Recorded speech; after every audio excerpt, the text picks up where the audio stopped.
I don't like the word retreat because I feel like retreat makes me feel like I'm running away from something, and we don't want to run away from it.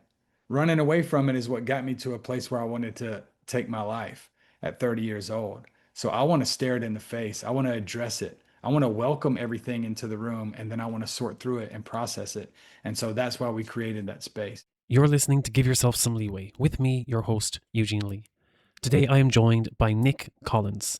Nic let the corporate world take his soul, and after an 18-year career, he'd stepped out so that he could pursue becoming a mental health therapist based on his own experience with therapy.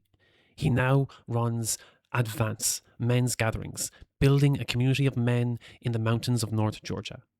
If you feel extremely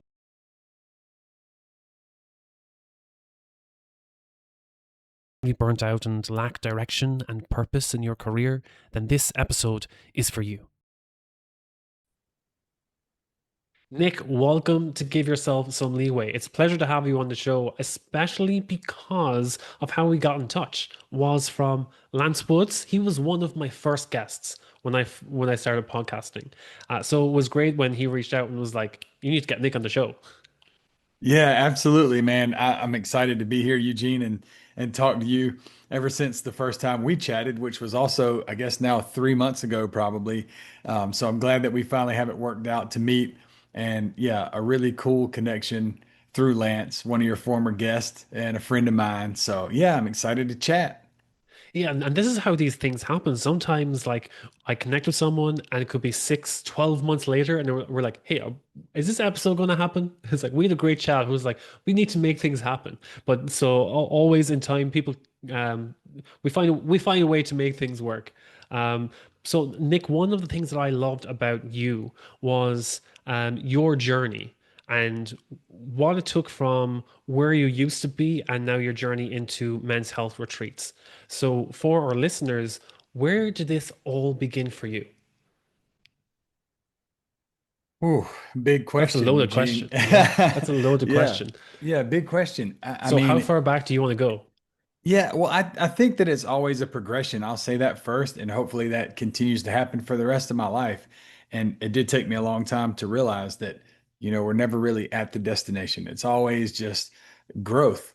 And so yeah, I had some really tough times earlier on in my life. I guess stemming back to childhood with insecurity, but then on into college and after college, really when I started to realize what depression was. And I had a lot of depression in my early to mid 20s, really throughout my 20s, almost until the time I was 30 years old. And I, what I came to realize was I showed up in every environment wearing a mask.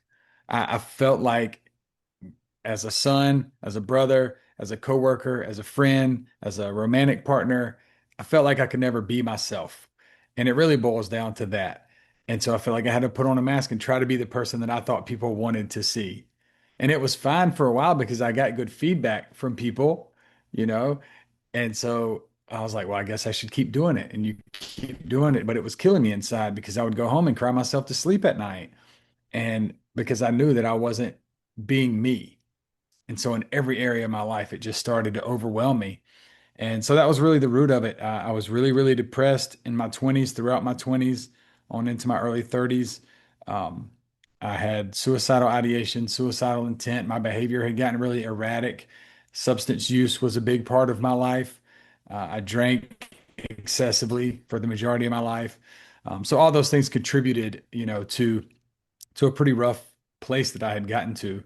And eventually I made some changes, and we can get into those whenever and however you want to. But that's kind of the backstory. Yeah, a few things I do want to touch on there was where you had this mask, as you said, and a lot of men have this mask of it's kind of people pleasing in a way, but also being like a chameleon, that people can see you in a certain way. And they're like, oh, Nic is great for this. Oh, Eugene is great for this. This is our image of him. And while that might not be the truth that we have behind closed doors and how we feel about ourselves, we try to live up to that image as much as possible so as not to disappoint others, or as now that we've created this facade, we don't want to break that facade and let people see us for who we are, as if that's a weakness in some way. So I feel that that's a facade that a lot of people feel they need to maintain, or let's say try to build up those walls for fear that someone might break them down. And then over time, once we create that gap, that perception gap between who we truly are and how we see ourselves and how we feel others see us, that it can be very difficult to maintain that facade and also to break it down and be true to ourselves, to be kind of more authentic to who we are. Absolutely. And we end up creating an expectation that's not sustainable.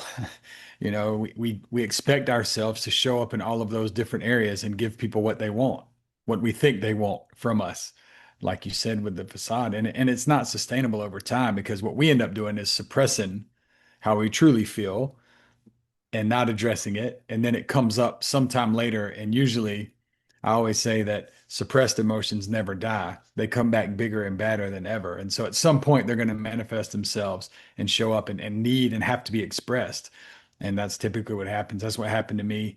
Um, Very common. Yeah, and it brings me back, and I love this synchronicity with my interview with Lance. And he describes the exact same thing as having a beach ball and trying to hold it under the waves. And there you are, like you're trying to push that beach ball of emotions and just keep on pushing it under the waves. And it's always trying to fight back. It's always trying to bounce out of the water again and out of your control. But so rather than trying to push down this big inflated beach ball, what if there was a way that we could find the valve and find a way to deflate that? And yes, you can't just deflate it. It's not the same as just popping it. It's like you need to deflate it slowly over time. And it's trying to find what's the mechanism that we can use to deflate this beach ball rather than trying to put an inflated beach ball under the waves. Yeah, I love that metaphor. And for me, that thing was probably therapy early on, mental health therapy, I would say. I used to say that the corporate world took my soul because I was overwhelmed, I was burned out, I was stressed, I didn't feel like I could keep up or do well enough. And I had been getting good reports. I had been successful by some measure. All of my reviews were good, but I just felt misaligned and so now I've shifted that to say that I allowed the corporate world to take my soul because I want to acknowledge my role in it because both parts can be true. Sometimes we've created a system that makes it difficult to be healthy and well, and also we have agency as individuals to show up and make our own decisions. And and so eventually, yeah, I'll say that I'd gotten to a point where, quite frankly, I had decided that I was going to take my own life and I was drinking excessively. I was smoking weed in the evenings to try to go to sleep. And then as soon as I would get off work, I would start drinking to try to cope with whatever was going on because I didn't know the skills and tools to cope. I couldn't find that valve that you're talking about on the beach ball. I didn't know where to look. I didn't know what it felt like. I was a man. I felt like I was supposed to be tough and strong, and I was emotional. I cried a lot. I felt really deeply, and that didn't feel right. I tried to suppress it, like we said. So for me, that it introduced me finally to therapy. I went to mental health therapy the first time thinking that it was over a girl that I had broken up with, and I went basically to try to get her back was the idea. And I'm so grateful that I ended up going to therapy because then I went every Tuesday at 11 o'clock for 10 years and it changed my life.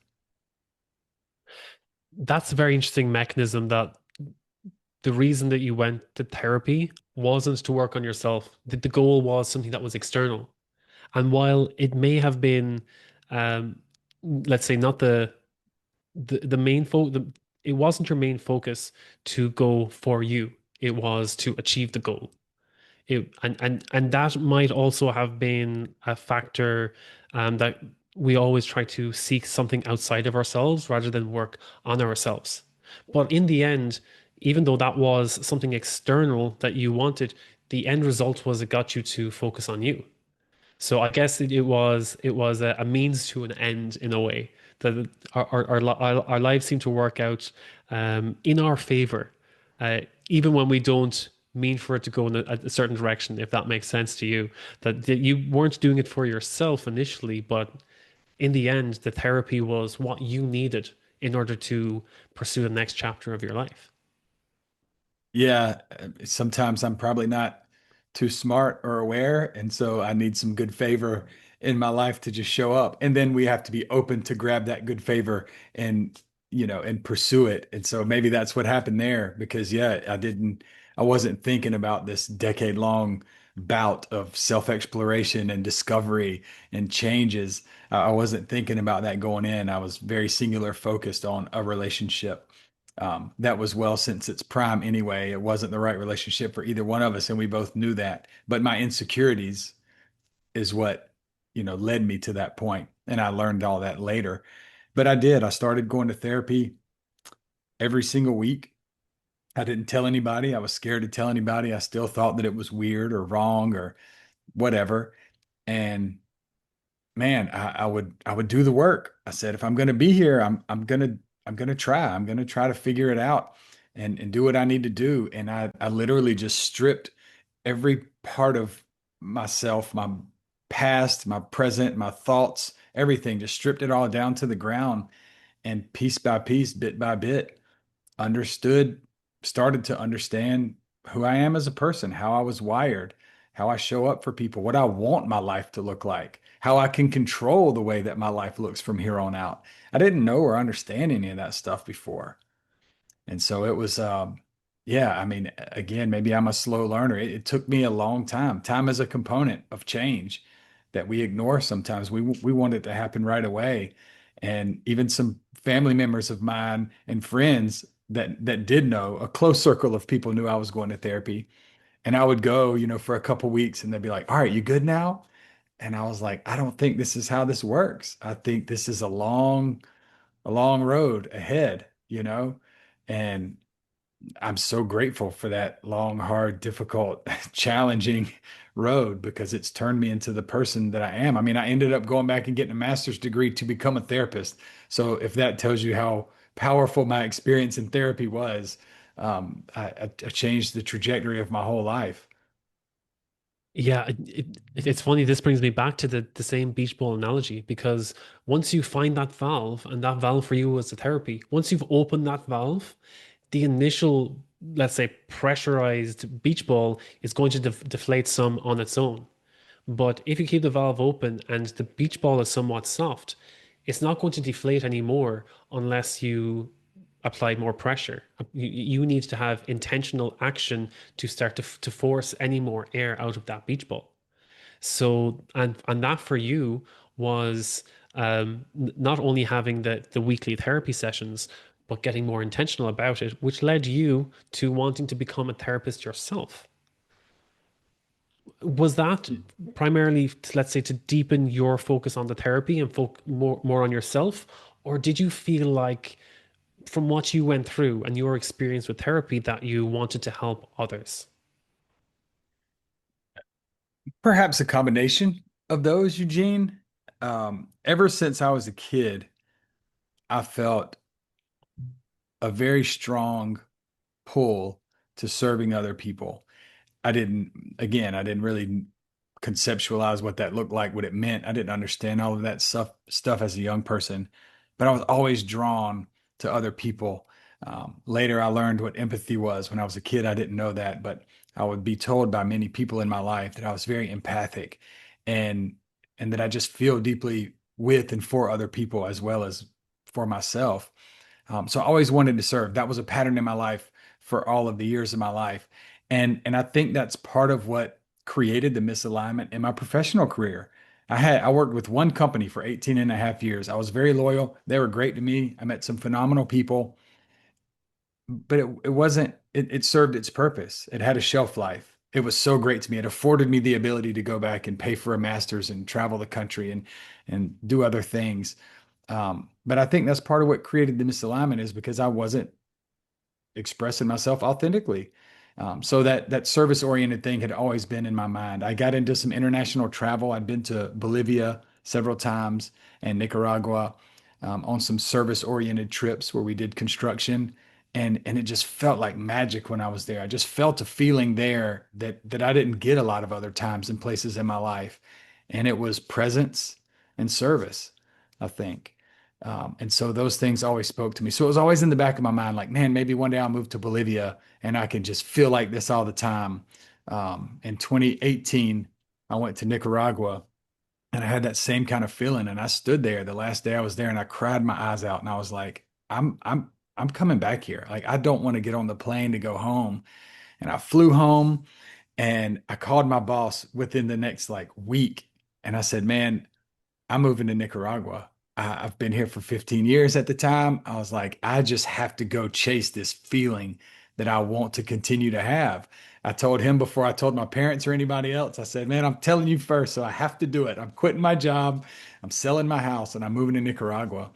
But it was just still that same thought process of wanting to serve people. And that started to sink in that, man, although I'm very fortunate in my professional career, maybe this isn't what I'm best fitted to do. Maybe this isn't my best service to the world. And in turn, my best service to myself and other people. So it didn't work out. I did sell my house. I tried to quit my job. I bought a one-way plane ticket to Nicaragua in 2018.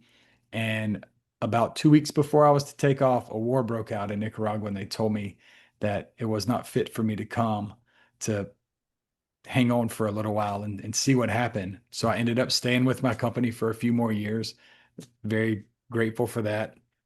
But that never left me. I think that taught me for the first time, Eugene, that no matter what happens, I can trust my intuition and that it's going to work out. And I can try something, and if it quote unquote doesn't work, I'm still going to be better for it.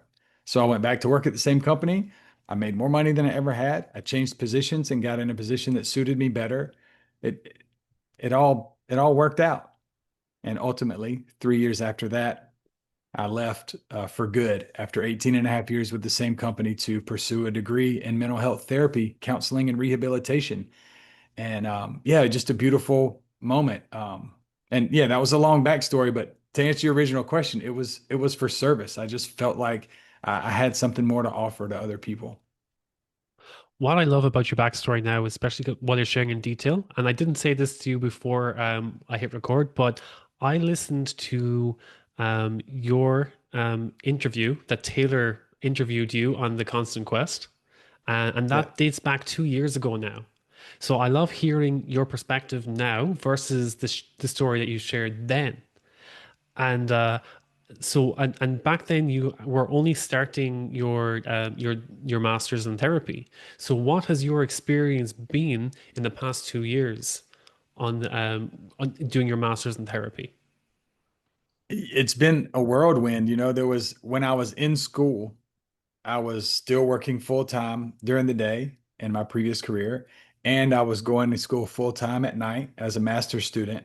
And I had just met my girlfriend Nikki, and so I was growing and developing a relationship full time also. So three full time things. It was not very much time for me to think or breathe. I mean, it was a very busy schedule, and I wouldn't trade any of it.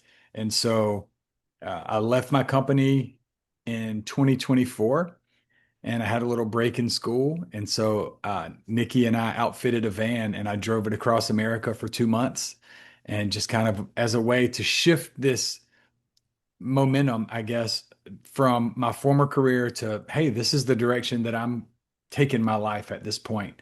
And so that was kind of a beautiful moment for her and I to do that together. I went on most of the trip by myself. She flew out and met me on the West Coast and spent a couple weeks with me, but I was gone for about 8 weeks, almost 9 weeks. Um,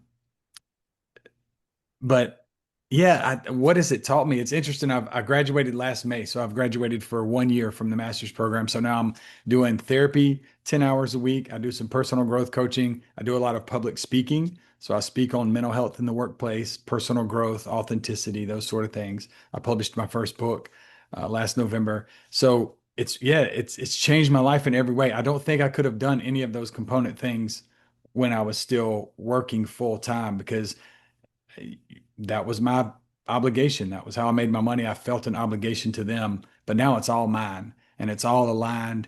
And yes, there's still challenges and struggles and all that. And I still work long days, but it's mine, and it's such a beautiful thing. And I do feel like I'm able to serve myself first and serve and impact other people, and it feels amazing. One thing I love about what you just said there now, between all the work that you're doing and all the, let's say, you're multifaceted in everything that you're doing right now. And yes, it's a lot of work, but I don't see any sign of you burning out because you're chasing mastery and the things you're doing are bringing you meaning.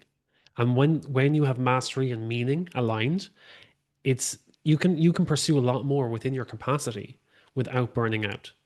And as you mentioned as well, you had the service and the contribution. That's one of the key things that helps people stop from burning out because you know what's in your capacity and how you like to show up for what you do. And when you get to a point where you no longer have the energy to show up the way that you want to, you're going to be like, no, I need to take a step back. I can't show up as being cranky and see how that will affect the people I love, affect the people I'm working with. From what you've shared and from what I've heard from on the Constant Quest with Taylor is that you really care about the work you do now. And yes, you took agency when you said, "Okay, I'm leaving an 18-year career because you had changed as a person. You had changed, and what you're pursuing now, this new chapter, is more aligned with the person who you are now.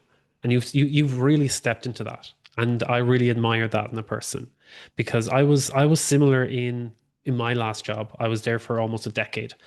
And I had to make the decision of I'm not the same person as I was in my early 20s.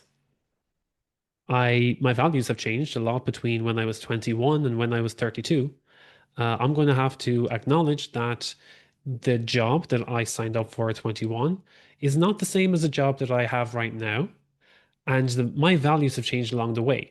I've got a decision to make. I can suck it up and stay where I am and keep the golden handcuffs, or I can take ownership and decide I'm going to take a step and leave and do something else, explore something else, step into the unknown. Is that uncomfortable? Is that scary? 100%. But is that better than staying where I am and resenting others? No, because then I'm not showing up as my best self anymore. And what I'm doing by staying in that job is I'm preventing another person who could be 20 years old from seeing if that job could suit them and seeing where that job will take them in the next 10 years. So that was my decision. I said, I am doing myself and another person a disservice by not changing, by settling. Absolutely. Yes. So I could see a lot of synchronicity there that in taking ownership of where we are and also taking that step back and reflecting on our values and being like, you know what, this isn't the line for me anymore, but I need to take responsibility for that and step into the person who I want to become. Absolutely. Yeah, and it takes a load of courage to do that. And I want to drill in on something that you just said for a second too, because I, I speak about this a lot. When you left your job to pursue something different, typically, many of us, we get in this competition mindset, and so we view that as a failure. I'm just giving up on it. It's a failure. If like I'm letting it beat me, all of those types of narratives. And oh my gosh, like you said, what would be the real disservice would be to stay and try to force it to work when you already know that it doesn't align with your values and your skill set and how you've evolved. Like it's okay. It was good while it lasted and it has a shelf life. And now you get to leave. I got to leave my company, and the way that I think about that is all positive. I didn't stay until I hated everybody's guts and I was resentful. I have a very positive view on it because I left to go pursue what I need to do now. And so I can look at all of it through a positive lens. But I think that's a really, really hard thing for us to do. And I probably stayed longer than I, in hindsight, would have liked to. Maybe I should have left after 12 years or 14 years instead of 18. I don't know. But anyway, I just want to highlight that you said that because it takes a lot of courage to say, I don't need to sit here and prove this to anybody else. It's okay for me to go pursue what I know I want in my soul, in my heart to pursue. Yeah, and just the point that you mentioned there that you should have left after 12 or 14 or whatever is like looking back in hindsight, you're like, oh, I could have done this so much sooner. But the second best time is now, once you realize. And you already mentioned you stayed in one position for 15 years, but when you had the incident with Nicaragua and you couldn't pursue that, you made a pivot in your position within the same company and pursued something else. So rather than stepping back into the old role and resenting that, oh, I'm supposed to be in Nicaragua right now pursuing meaning, but I'm staying in the same job that I just left, you didn't. You took ownership of that and pursued something new. Yeah, absolutely.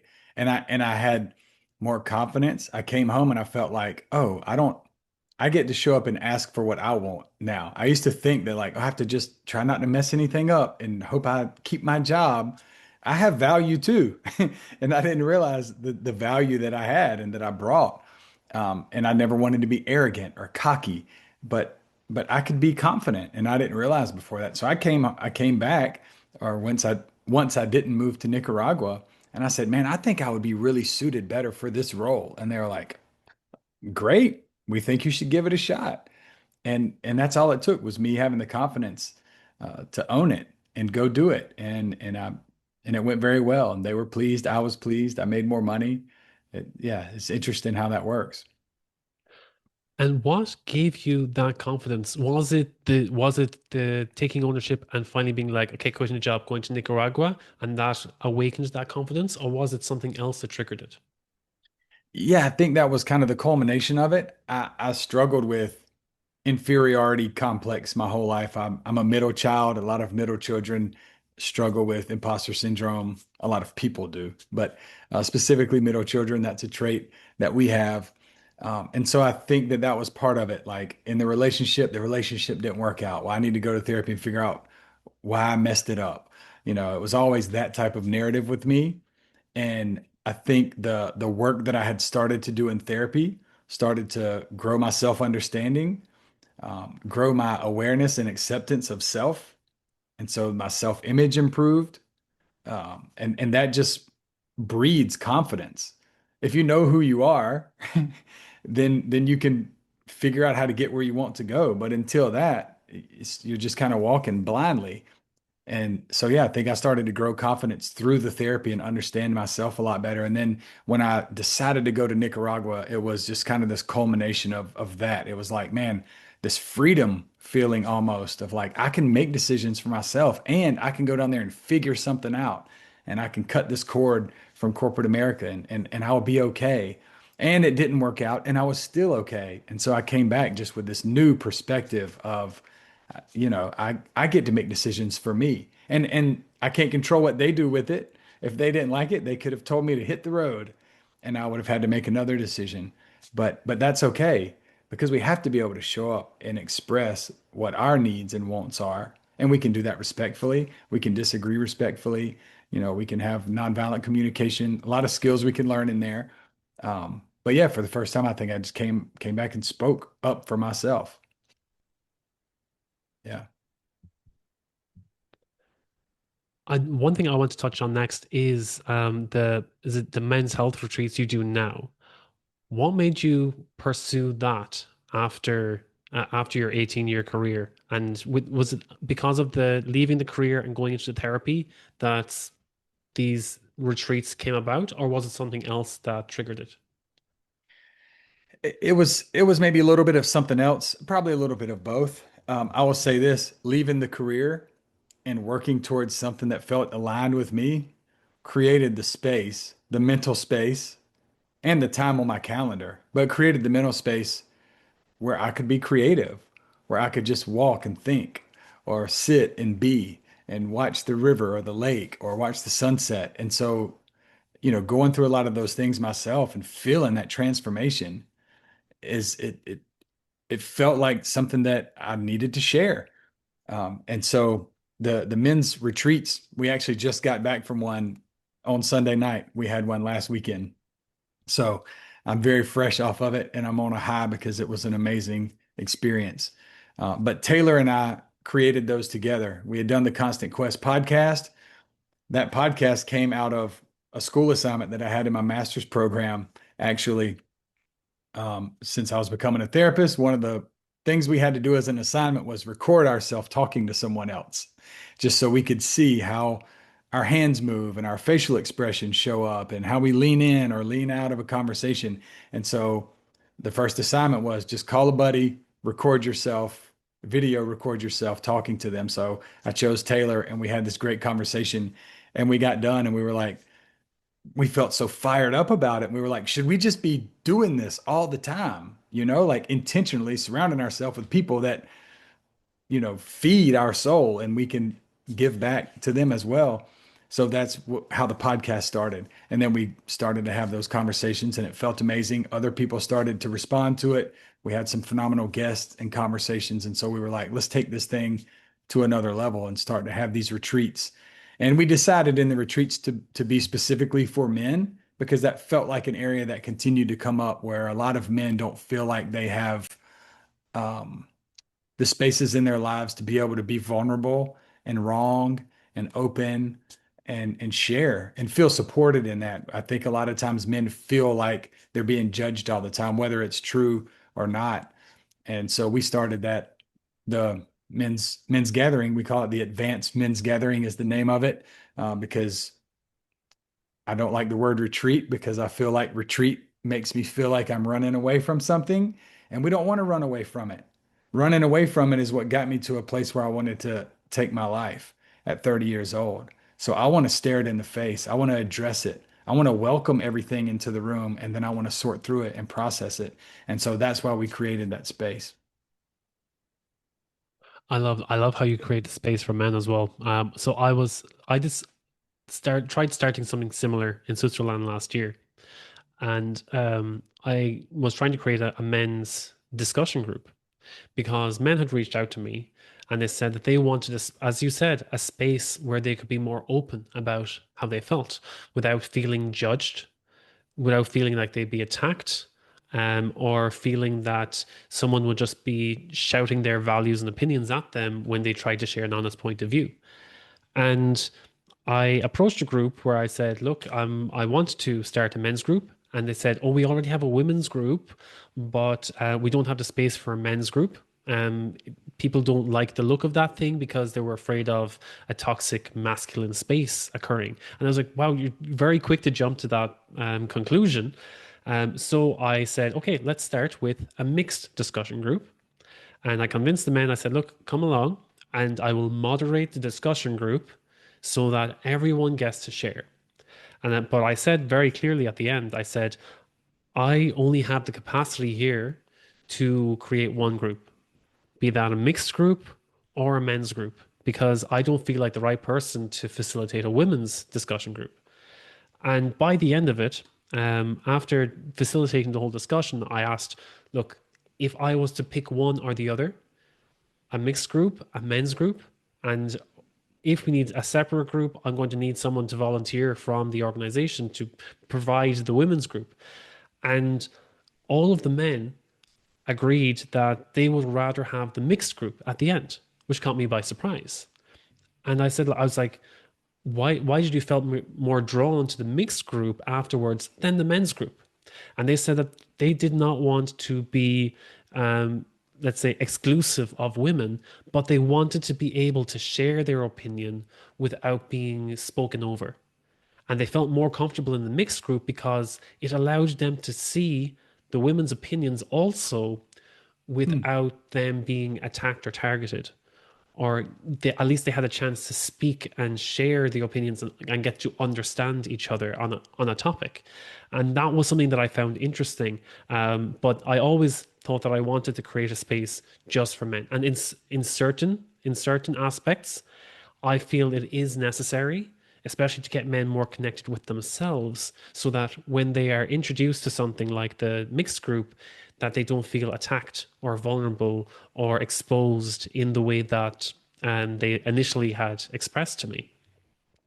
So that's why I like hearing about more people like you setting up places, gatherings, as you said, for men to be able to open up to themselves, to expose themselves and be more vulnerable in a moderated setting where they can share how they feel without feeling that they're going to be attacked for it.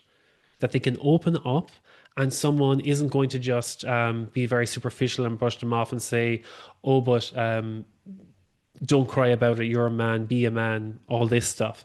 I grew up with a lot of that too. But being open to it and saying, thank you for sharing. I see where you're coming from, or I can understand why you feel that way, and then opening them up to, but it doesn't need to be this way. Does your point of view serve you and how you want to live your life? Or is there a way that you would be open to something else or seeing life from another lens? So that's why I love that you're one of these people who's creating these spaces for men to be able to open up about how they feel, because we need more spaces for men to open up about what's going on in their lives, not bottling it up. We need more people opening the valves on the beach bowls. Yeah, absolutely, man. Yeah, that was interesting, your experience with the groups. And I'll say, yes, I think that groups for specifically men are incredibly needed, as well as mixed groups, as well as groups specifically for women and groups of other types based on whatever age, gender, demographic, anything that you want to think of. I mean, I think we have to start somewhere where we can say whatever comes up and get it wrong and that be okay, right? Because when we take it to social media or wherever else, a larger forum, if we take it to any larger forum, then it's difficult to do that, right?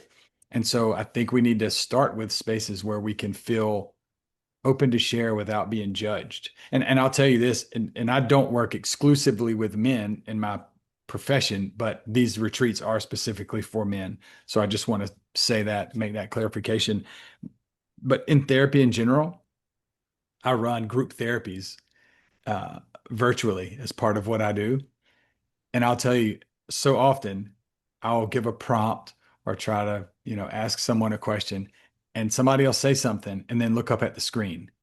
Even in one-on-one therapy, you give a prompt and we're just trying to see like, how's this going to land? Okay, that was okay. How's this going to land? How's this going to land? And then we just kind of keep, just like a kid, don't walk out of the room. And then it walks to the door and looks back, and then walks a little bit further and looks back, and walks a little bit further and looks back. Therapy is a lot like that. But what I find though is people respond that way like they're always walking on eggshells because in their life, whoever they've been around, they feel like every time they say something that it immediately gets shot down or judged or something like that.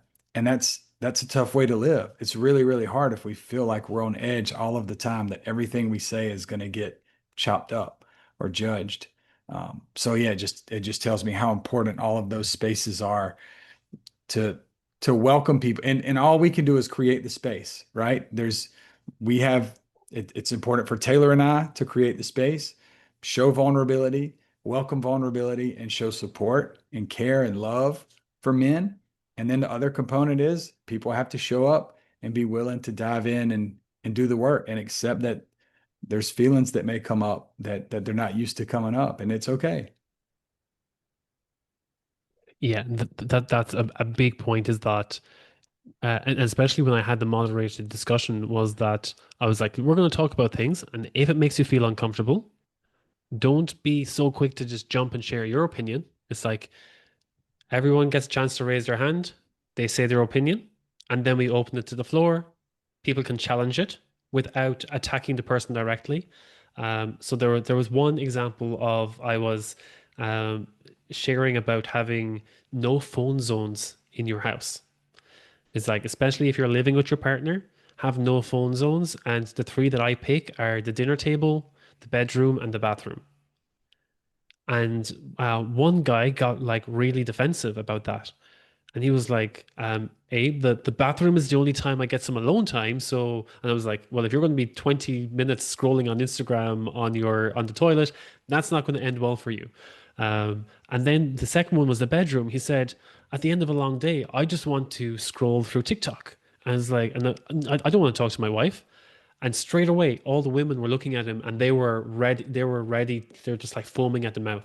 And I was like, okay, let's talk this out. And they're like, why don't you want to talk to your wife in the bedroom? And he's like, oh, she's just going to tell me about how boring her day was. And he's like, I'd rather be looking up videos and catch up on streams. And I was like, okay, let's challenge this. What if something interesting happened in your wife's day? What if she met someone new? What if she, let's say, is working in healthcare? What if she met someone famous? She was working with a celebrity today and you didn't find out.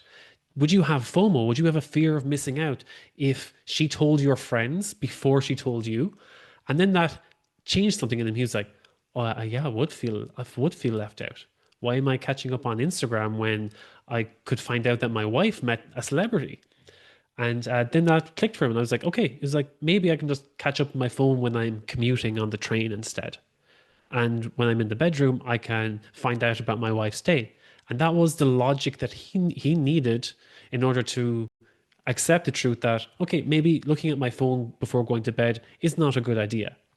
And if he had not been given that space to change that thought, he would have been attacked by five other women in the room because they did not agree with his view on life. But by allowing him the space to change the idea, they were able to take a step back and go, okay, he just didn't realize like he had a different viewpoint to us. And if they attacked him in that moment, he wouldn't have changed that viewpoint. He would have stonewalled and gone on the defensive. So it was interesting just in that moderated space that he felt that he could share his opinion, but he wouldn't have been safe to share that opinion if he didn't feel there was some way of moderating it, that he wouldn't have been attacked. As you said, we can't just post something like that on Instagram without being attacked by 1,000 keyboard warriors. And then how that affects our image and our identity online, or people could take something that we say out of context. That's where we need to create safe spaces, be it in a mixed moderated setting or in a moderated single sex setting in women's group or in men's groups, so that we can feel safe to talk about what's actually going in our lives rather than internalizing all of this and feeling guilt or shame about how we truly feel. Yeah, I couldn't agree more. I mean, communication is hard. Communication is hard in relationships, at work, wherever. And I'm just thinking about that setting that you're describing. And we typically jump to like, well, I'm right. This is my stance. I'm right. They're wrong. Or I'm trying to convince you to agree with my stance so we can both be right. But the truth is, in most cases, both can be true. And I'm thinking about this setting you just described. It was fair that he comes home for a long day and thinks, I just want to scroll on my phone. I just need a break. Okay, that's a valid thought. It's valid that some women in the room probably maybe through the lens of their own experience thought, well, that I can't believe that you would do that because then I feel like I'm getting neglected. That's fair. That's also fair, you know? But I just think about how getting all of that on the table can be so helpful for everybody because then we can validate the feelings, of everyone else. It's fair that you're exhausted. It's fair that you're offended when you get neglected. It's fair that you feel like you don't have any time to get on your phone and address your emails or whatever. Like all of that is valid. It's valid that we feel that way. And it offers another perspective for the women in the room, the men in the room, the facilitator in the room. Everybody I think can benefit from just getting the stuff on the table. Just putting it on the table and then let's sort through it instead of, oh, I don't want to say that because it's going to create this argument, or, oh, I don't want to say that because I'll be wrong. Like we're never going to grow if we don't throw it all out there and sort it out. And it's uncomfortable to do that. I don't want to make it sound easy. It's uncomfortable to do that, but the benefit on the back end is so huge. We change the way that we communicate with people. And we're not modeled good communication typically in media, social media. Um, Media is made in most cases to be divisive or to get views or clicks, and that's fine. But we have to understand that's not the way that we have to communicate. you know? And so it's up to us, you and I and other people to create spaces where we can teach and share and just create the space. So In your men's gatherings, um, do you have no phone zones? we've talked about that. We don't explicitly say you're not allowed to have a phone because the reason we landed on that, and this could change. So I'm love that we're having this conversation. We felt like we didn't want people to show up and us tell them one more thing that they can't do is why we landed on that. We shape it as, hey, we want to make sure that we're engaging in nature, engaging in conversation. When we cook dinner, we're going to cook dinner together. We're all going to have a role. At this hour, we're going to go to this room and do breath work. At this hour, we're going to go out on the porch. You know, we have a schedule and a structure, and then we're modeling that we're not using our phone. And so it tends to take care of itself. I'll just say it like that.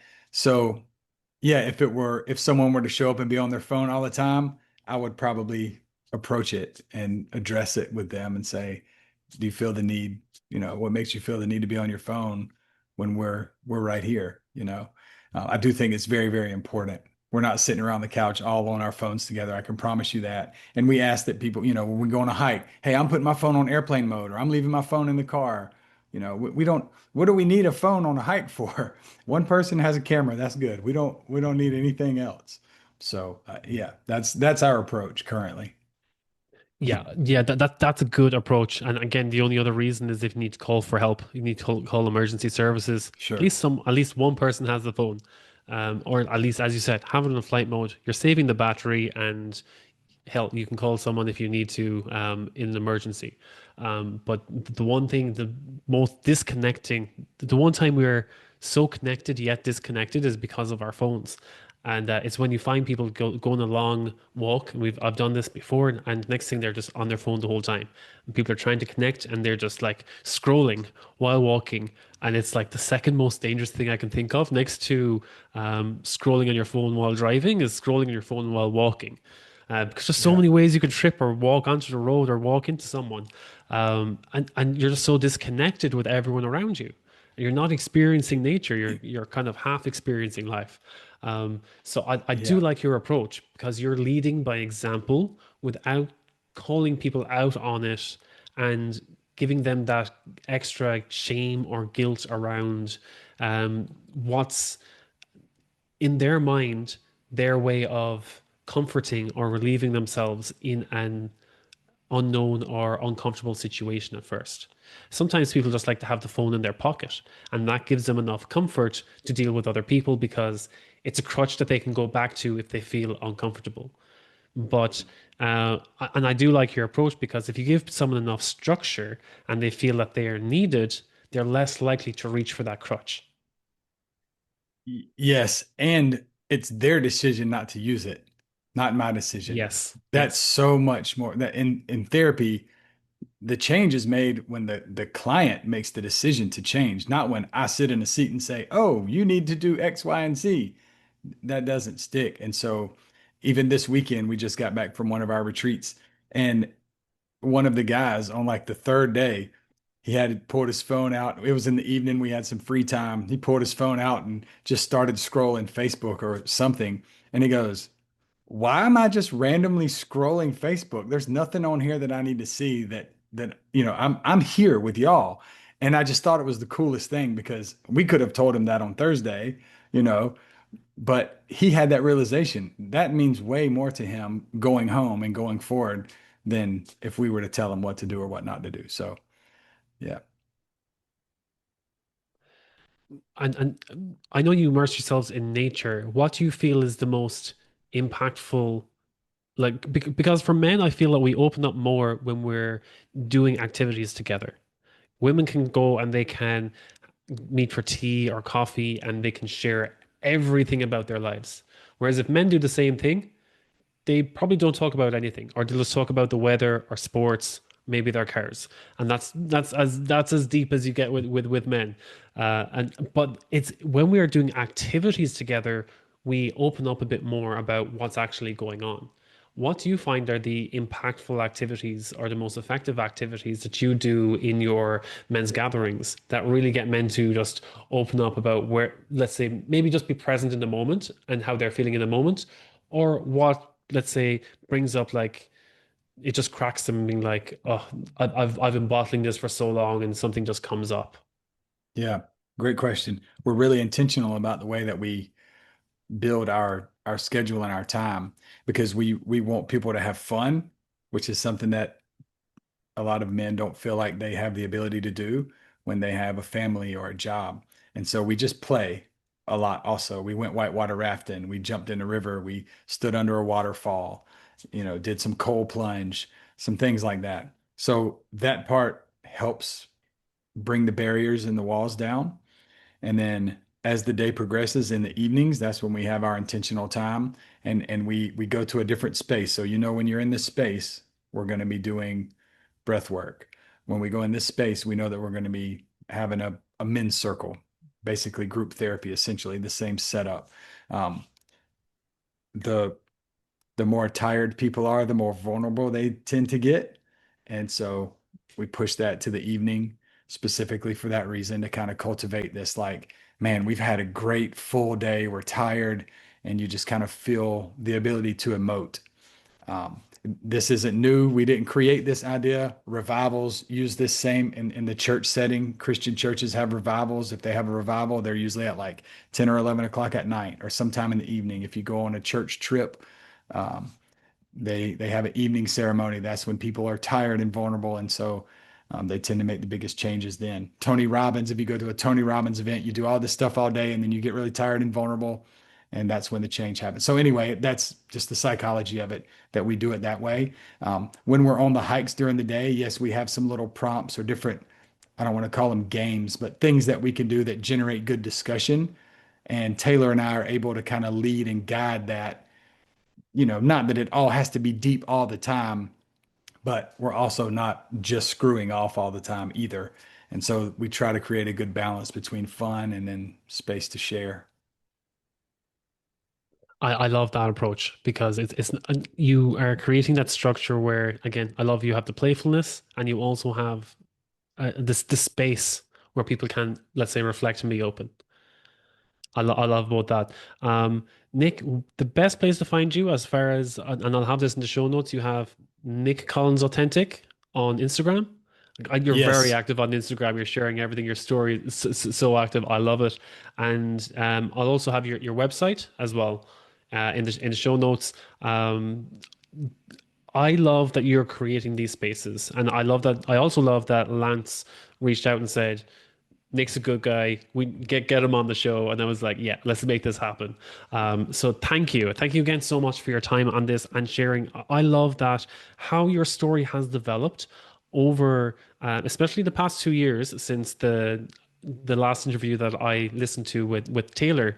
How you have developed the person that you have become in the process of therapy, doing your master's in therapy also, and creating these men's gatherings. And what I'm really looking forward to is what becomes of this.